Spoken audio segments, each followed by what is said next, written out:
Last time, Steven LaChance thought he'd found the perfect family home. Instead, he watched a dark figure appear in broad daylight, heard an agonising scream echo through the house, and fled into the night with his children. Most families would never have gone back, but Steven had no choice. Everything he owned, every penny he'd saved, was tied up in that old white house. Tonight, the family return, and whatever was waiting inside seemed determined not to let them leave again.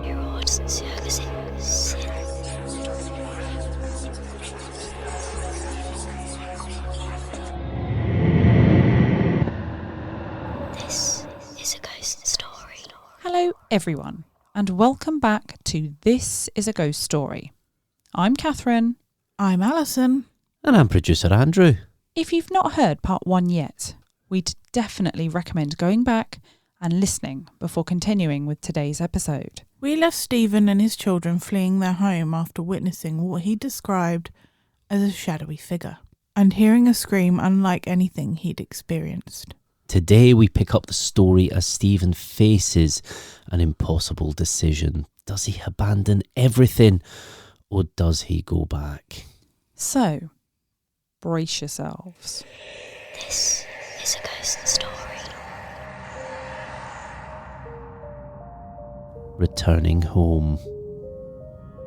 The night of the family's escape was spent at Steven's parents' house.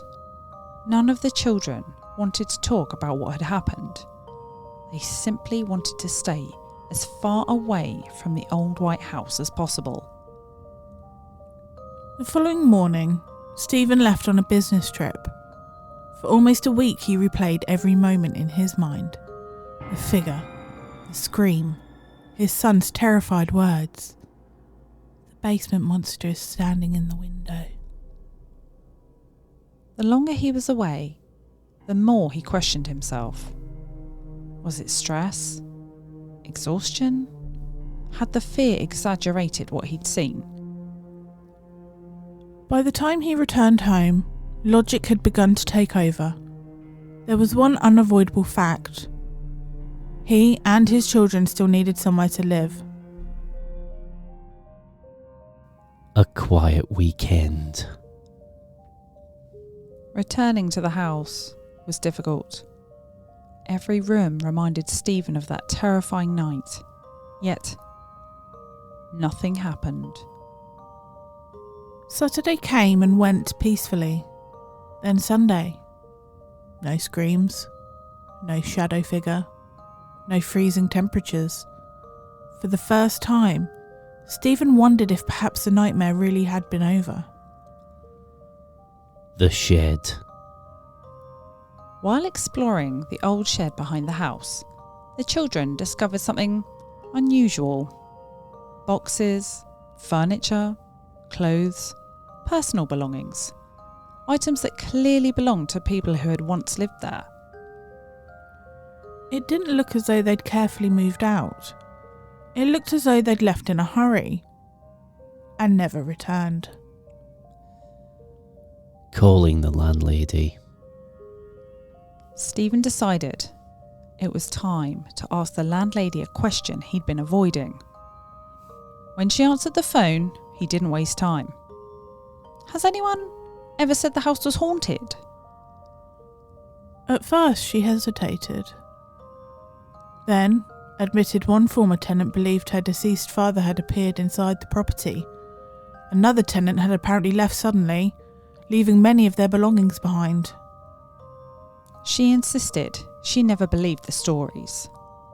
But Steven couldn't help noticing something. Neither family had stayed very long. Monday evening. A couple of days later, the family settled in for another ordinary evening. Steven was on the phone to his mother. The children were in the bedroom. Everything felt calm. Until he heard the bedroom door rattle. Once, then again, harder. Thinking the children were playing games, Stephen called through the house, "Knock it off!" The rattling stopped, only for a moment. Then it returned, violently. Before Stephen could raise his voice again, his daughter called back, "Dad, I'm reading. My brothers are asleep." Stephen froze. If the children weren't touching the doors, who was? The house awakens. Almost immediately, the atmosphere changed. The temperature dropped so suddenly that Stephen later said it felt as though the warmth had been sucked from the house. That strange electrical sensation he'd felt before returned. Only now, it was far more intense. His skin prickled. Every hair stood on end. Then came a smell. Rotting, stale, overpowering. It filled the hallway within seconds. And then, the scream returned.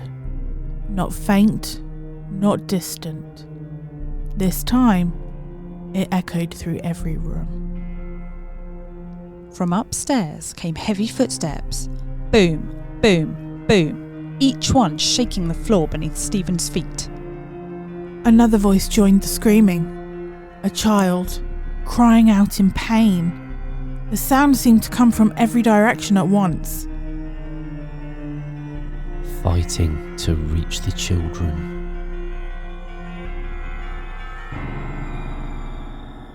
Stephen raced towards the bedroom. He grabbed the handle, pulled, nothing. The door wouldn't move. Behind him, the footsteps grew louder, closer. Something was coming down the stairs. He threw himself against the door. Again, nothing.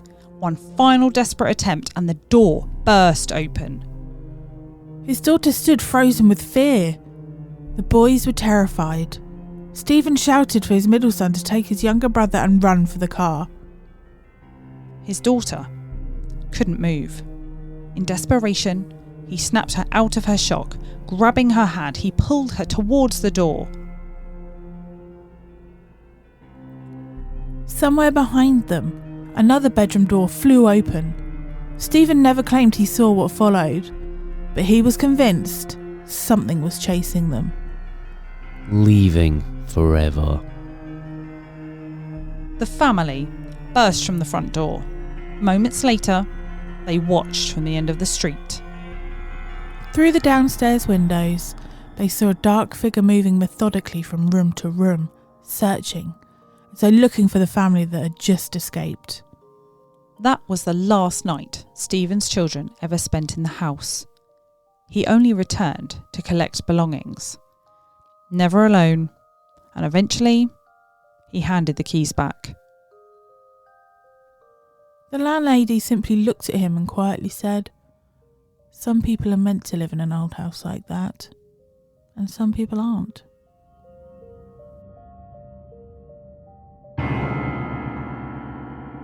This is a ghost story.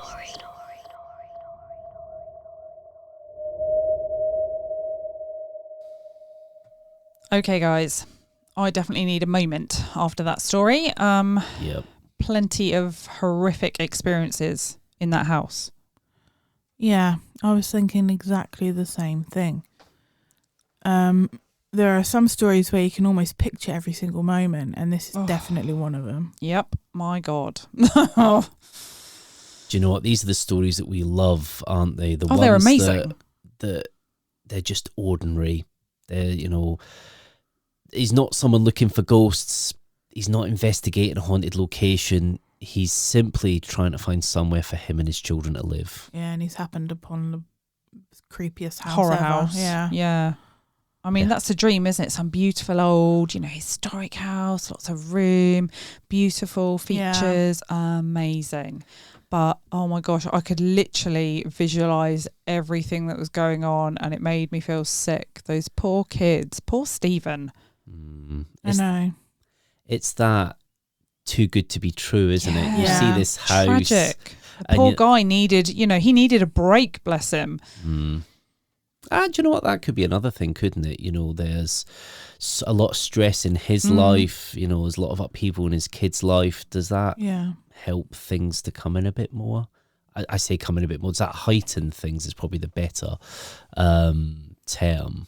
Yeah. Does it produce the energy that the whatever it was needed to manifest and create the chaos? You create the chaos, yeah. That's a good point as well with the energy, because it was screaming. You don't hear. That is horrendous. That must require a lot of energy. I know it requires a lot of energy for me to scream whenever I really need to, but sounds like a lot of anger from pain, as he described it, something in absolute agony. But it sounds like that thing was there before they rocked up. Yeah, no, definitely. It's a very life changing. Yeah, and you feel sorry for Steven. He's just trying to do the best for his kids. Yeah. He's in a sad part of his life, and he just wants things to be normal. You're thinking, right, you're getting a little bit of normality, and then you're just getting all these weird things happening in your house. You want the best for your kids, so bless him. He really was putting himself out there, doing his best.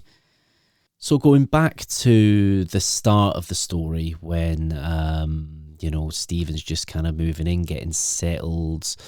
There were little warnings, weren't there? The neighbours saying, hope you get along okay here. Now, that could be just something innocent. That could be, I know it seemed very iffy to him. And I think people are very good judge of characters with certain things like this. It just feels not right. Why would you do that? Why wouldn't you? If you knew there was something wrong with the house, why wouldn't you warn the homeowner? Thing is, though, if you're some you don't neighbour, want to look crazy, do you? Yeah, a few doors down, going with a man and his kids, and they've probably heard the story that he's single father with his kids, getting them into a nice house. He's probably thinking, oh, you know what? I don't want to, fill their heads with this stuff and make things worse. Maybe they'll be okay. Yeah. But then, hope you get along okay here. Obviously, it's almost like a half warning, just a little hint of, hope things go okay. Oh, but they might not.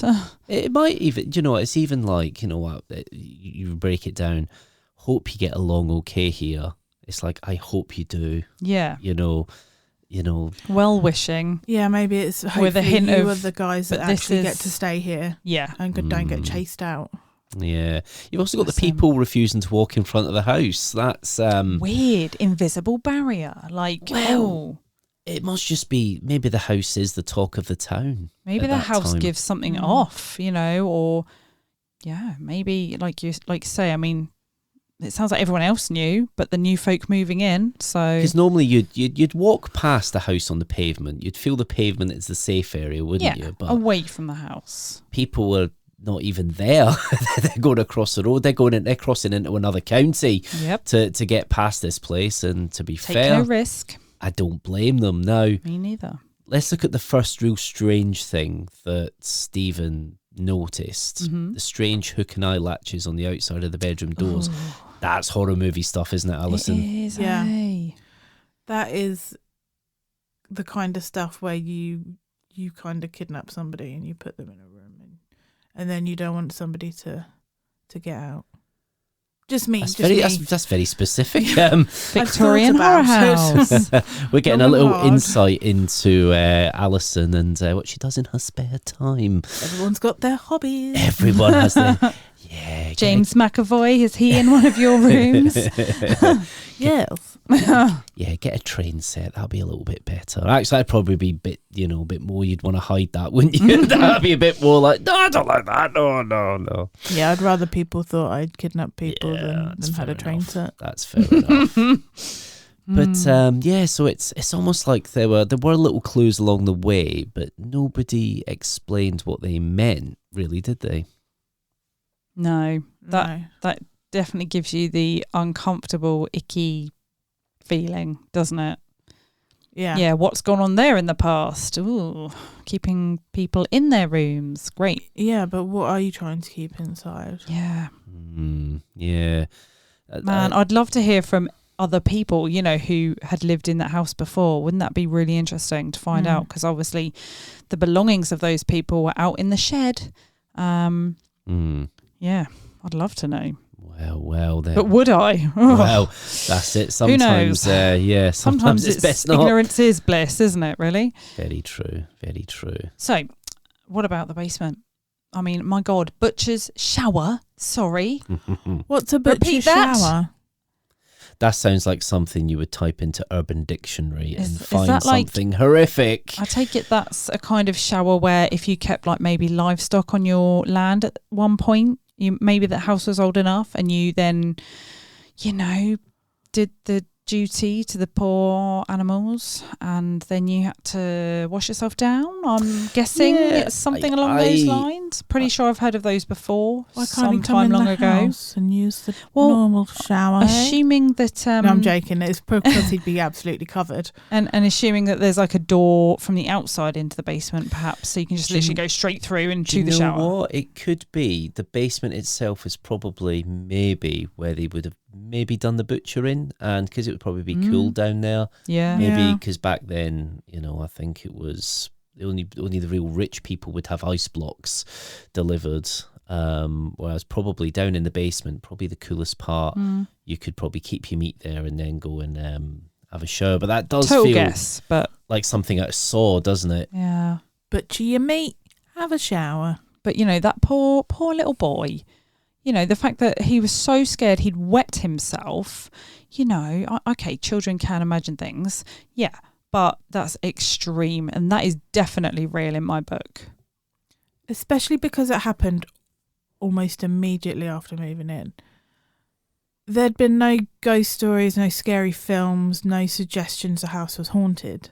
Yeah, one thing that also interests me is that Stephen doesn't immediately jump to ghosts. Throughout the story, he's constantly trying to explain things away, you know, the lights, the temperature, the figure. He keeps looking for rational explanations.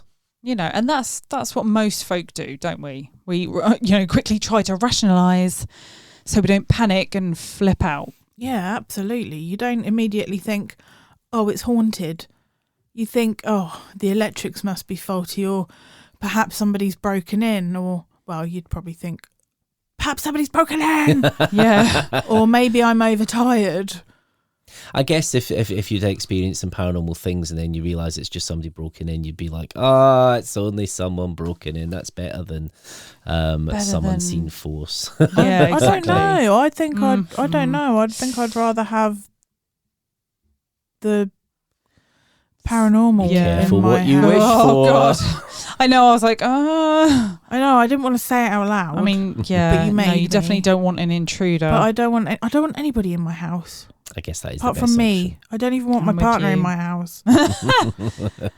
Bless him. I guess that's one of the reasons as well this account became so well known. You know, whether people believe it or not, Stephen tells it as someone who wanted a normal explanation, didn't he? Yeah. Not Yeah. a paranormal Clearly one. he did. For him and his children, you know, a normal life.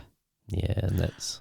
I just can't imagine what it was like to see to see that figure standing there, to look away and think, okay, I must just be a bit overtired, or my eyes are a bit You just dry, wouldn't believe your eyes, No, you would wouldn't. you? You'd And be to like, look back what? and see it again, you'd be like, oh no. Oh no, yeah. That's know the what? moment of, I think a big part of that was Stephen just trying to be strong for his kids yeah. there, wasn't Well, you it? would, as wouldn't you? As a Definitely. parent, you'd be like, right. And I think he did an almighty job at Oh, that. honestly, my 100%. hat off His to him. children. Good Yeah. on you, Stephen. Amazing work. How can you look at something when you, let's say you don't believe in the paranormal, you know, you're not really into that thing, and you're seeing some sort of thing manifesting in front of you that you don't know what it could do to you, you don't know what it's capable of, and you're there to protect your children and importantly not scare your children who probably have been Exactly. through a lot. Yeah. It's just so horrifying, and how much braver than I would have been. Super Stephen brave. was there. Like you say, hats off to him. Yep. Yeah, definitely. Right, so should we have a little look into... I've done a little bit of research, Bit of ladies. digging. A little bit of digging. Fabulous. There we go. So let's have a look at what we know about the history surrounding this case. So Stephen's experiences took place in Union, Missouri during 2001. Following those events, he went on to write a book called The Uninvited, The True Story of the Union Screaming House, which was published back in 2008. The book brought the case to the attention of a much wider audience and has since become one of the better known modern American haunting accounts. Unlike many famous haunted house stories, this one didn't begin with paranormal investigators. It began with a family. One of the most intriguing parts of Stephen's account involves Captain John Thomas Crowe. Now, Crowe was a genuine historical figure. Born in 1841, he served during the American Civil War and later became a respected military officer and prominent citizen of Union, Missouri. After moving out of the house, Stephen says a friend encouraged him to research Captain Crowe when he found an old photograph. He believed he recognised the face immediately. Now, according to Stephen, it matched the face that had appeared in a photograph taken inside the fruit cellar during the move. Now, it's important to say that no historical evidence has ever conclusively linked Captain Crowe to the paranormal activity inside the house, but that connection remains part of Stephen's personal experience and later interpretations rather than an established historical fact. Another interesting detail concerns previous tenants. During Stephen's conversation with the landlady, she admitted one former tenant believed her deceased father had appeared inside the property. Another reportedly moved out suddenly, leaving possessions behind. Again, we only have Stephen's account of that conversation. There's no publicly available documentation confirming exactly what those previous occupants experienced. Over the years, numerous paranormal investigators have visited or discussed the Union Screaming House. Some have suggested the activity resembled what's sometimes called a haunting. Others believe the reported events fit more closely with what's described as a poltergeist case. Poltergeist reports often include loud bangs, objects moving, doors slamming, electrical disturbances, temperature changes, and unexplained noises. However, many researchers point out that there's still no scientific consensus explaining why these reports occur. There's also those who approach cases like this from a psychological perspective. Stress, obviously it's a very stressful time for Stephen and his family. Sleep deprivation, moving house, financial pressure, all can affect how people perceive unusual events. Those explanations have been suggested for countless haunting cases over the years. Whether they explain everything Stephen describes, that's something each listener will have to decide for themselves. One thing that makes this case particularly fascinating is that Stephen has remained consistent in telling his story for more than 2 decades. He's spoken publicly about it, written extensively about it, and continued discussing it long after moving away from the property. Whether people accept his conclusions or not, there's little doubt the experience had a profound effect on him and his family. I got to be honest, I think that, obviously you can look into some of the things that we would all normally look at for, potentially debunking. You got to look at Occam's razor. Sometimes the simplest explanation is the one. But yeah, that house was haunted. That house sounded super haunted. Not just a bit haunted, super haunted. Yeah. I don't know if that's like on some sort of weird haunted scale, but it's high, And for me, I think that story, that's going to stay with, I think, all of us. Those kids, when there's children involved especially, it really hits hard, doesn't it? Yeah, it does. So, Alison, what's your opinion on this? Do you know what? I think it's quite an extraordinary story, and I do think it's of the paranormal variety. And like you say, Stephen's told the story for the last 2 decades, and nothing has changed in his retelling of it. I really feel for Stephen and his children to have lived through that. Mm. And obviously, those children are older now. 2 decades have gone past, and I wonder how much of it they remember, because Yeah. thankfully children, as they get older, you do forget some things, but I have a feeling that that's the kind of thing that will always, stay with you and just never leave. Yeah, no, definitely. Well, Stephen is actually going to speak to us. We're going to interview Stephen at some point. So we're pre-recording this a little bit in advance, so it could be around about the time that this drops to you guys at home. So do listen out and do get following us on YouTube, because it's very likely we'll have a video of it on there, and it'll be fantastic to catch up with Stephen, and he can go into a little bit about his research that I only really touched on. Yeah, Brilliant. It would be lovely to talk to him. We'd all just like to say another massive thank you to Steven LaChance for giving us the opportunity to tell his story here on This Is a Ghost Story. Stephen, we really appreciate you getting in touch, and we hope we've done your experience justice. Do check out his book called The Uninvited, The True Story of the Union Screaming House, which further details his experiences. This is a ghost story. Next time on This Is a Ghost Story. A lonely stretch of Arizona forest, a group of experienced loggers, and one encounter that would become one of the most famous UFO cases in history. 5 men return from work, claiming their friend has vanished. His truck is left behind. His family fear the worst, and police begin asking difficult questions. Then, 5 days later, the missing man reappears, alive. But what he says happened during those missing hours will divide opinions for decades. Was it a tragic misunderstanding?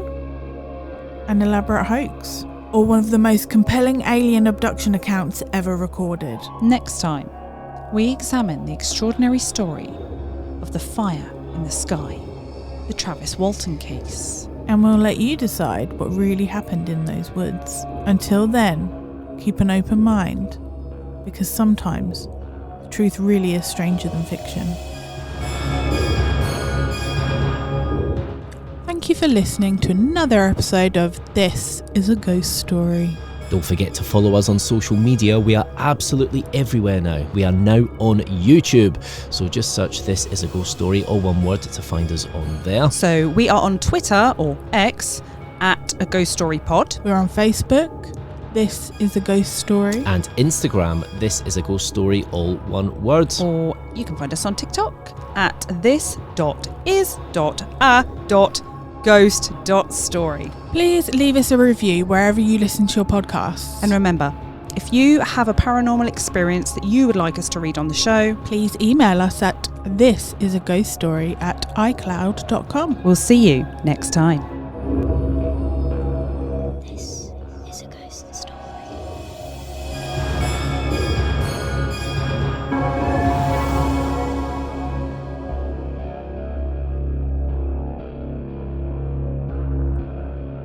Sweet dream. I was talking like this.